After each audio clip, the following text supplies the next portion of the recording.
جس میں انجینئر کا ذکر آ گیا، اور جو انہوں نے جملے بولے ہیں نا، اگر میں بولتا نا تو سیدھی 295C میرے اوپر لگنی تھی۔ اس لیے میں ایک مرتبہ ڈاکٹرز کو ایڈریس کر رہا تھا تو میں نے کہا کہ آپ ہیومن انجینئر ہو، ہمارا جو فزیکل میکینزم ہے، جسمانی ساخت ہے، آپ اس کے ایکسپرٹ ہو۔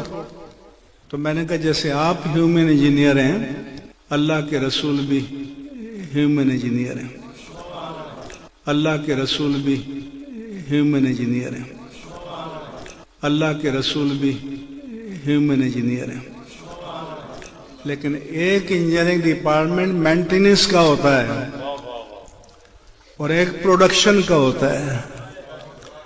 تو اگر کسی کارخانے کی مشینری کو ہر وقت آئلنگ گریسنگ کی جائے، نٹ بولٹ کس کے رکھا جائے، تمام پرزے آرڈر میں ہوں، لیکن پروڈکشن نہ دے، تو کوئی اس کو برداشت کرے گا مالک؟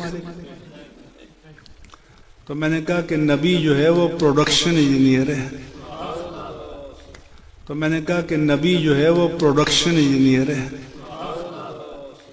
تو میں نے کہا کہ نبی جو ہے وہ پروڈکشن انجینئر ہے۔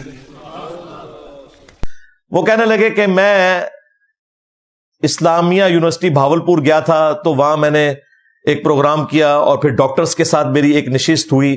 اس میں نے ڈاکٹرز کو کہا کہ آپ جو ہیں وہ ہیومن باڈی کے انجینئر ہیں، یعنی انسان کا جسم جو ہے اس کے انجینئر جو ہیں وہ ڈاکٹرز ہیں۔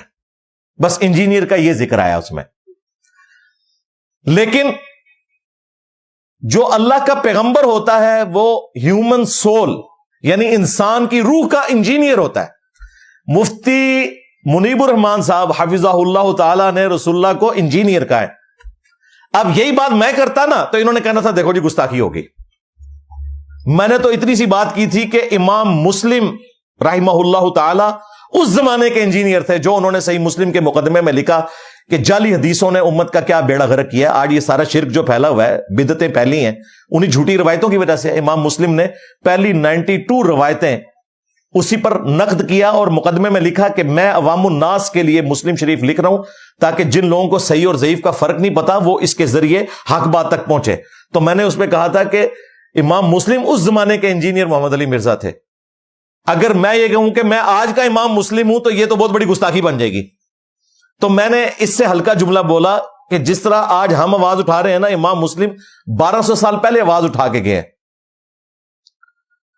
مفتی صاحب نے رسول اللہ کو انجینئر کہا ہے، بالکل ٹھیک ہے، کوئی فتویٰ نہیں ہے، لیکن میں نے آپ کو فرق بتایا۔ یہی بات میں نے کی ہوتی، انہوں نے کلپ چڑھانے تھے اور ہمارے جو بھولے بھالے چند ایک سٹوڈنٹس ہیں وہ بھی ورگ لائے جانے تھے۔ جی واقعی جی یہ تو گستاخی ہو گئی ہے۔ اب مفتی صاحب نے جو کچھ بولا، رسول اللہ کو انجینئر کہا انہوں نے، ہیومن سول کا، بالکل ٹھیک کہا، لیکن بریلویوں کی ڈاکٹرن میں سیدھی گستاخی ہے۔ ایون دیوبندی اہل حدیث بھی آج کل تو انجینئر کا نام سن کے بھی وہ پریشان ہو جاتے ہیں۔ انہوں نے مفتی صاحب کو بعد میں گلا کرنا ہے کہ آپ نے کہنا تھا، تو آپ کہتے ہیں کہ جس طرح ڈاکٹر جو ہے ہیومن باڈی کو ڈیل کرتا ہے، اس طریقے سے ہیومن سول کو پیغمبر ڈیل کرتا ہے، وہ ڈاکٹر ہوتا ہے ہیومن سول کا، تو بچ جاتے۔ انہوں نے ڈاکٹرز کو بھی انجینئر کہا، ٹھیک ہے، ان معنوں میں کہ وہ ہیومن باڈی کو دیکھتا ہے، اور نبی جو ہے وہ ہیومن سول یعنی انسان کی روح کا انجینئر ہوتا ہے کہ وہ روحانی بیماریوں کا علاج کرنے کے لیے دنیا میں آتا ہے۔ بہت اچھی بات ہے۔ تو یہ انٹرچینجبل الفاظ استعمال ہو جاتے ہیں۔ میں نے کئی بار کہا ہے کہ میں ان مولویوں کا سرجن ڈاکٹر ہوں۔ جس طرح آرتھوپیڈک سرجن جو ہے وہ جب جوڑ کو سیدھا کرتا ہے نا تو چیخیں نکلتی ہیں نا، تو میں بھی جب ان کے جوڑ سیدھے کرتا ہوں نا تو ان کی چیخیں نکلتی ہیں۔ میں ہومیوپیتھک ڈاکٹر نہیں ہوں، حالانکہ میں انجینئر ہوں میکینیکل۔ تو سمجھانے کے لیے بات ہوتی ہے۔ اور پھر اس میں مفتی صاحب نے ایک بڑا پیارا جملہ بولا، انہوں نے کہا کہ اللہ تعالیٰ نے انسان کی جو مشینری ہے نا، اس کے لیے صرف مینول نہیں بھیجا بلکہ پیغمبر کو بھی ساتھ بھیجا، یعنی کتاب کے ساتھ پیغمبر کو بھی بھیجا تاکہ وہ اس کتاب کو کھول کر بیان کرے۔ جس طرح مشین کے ساتھ مینول آتا ہے اس مشین کو سمجھنے کے لیے، یہاں پر استاد بھی آیا اور مینول بھی آیا۔ اور اس میں انہوں نے یہ بھی کہا کہ یہ مینول جو ہے وہ پڑھنا چاہیے اس کا مقصد یہ ہے کہ ہم اسے پڑھیں سمجھیں، بہت اچھی بات ہے، ہم تو یہی رونا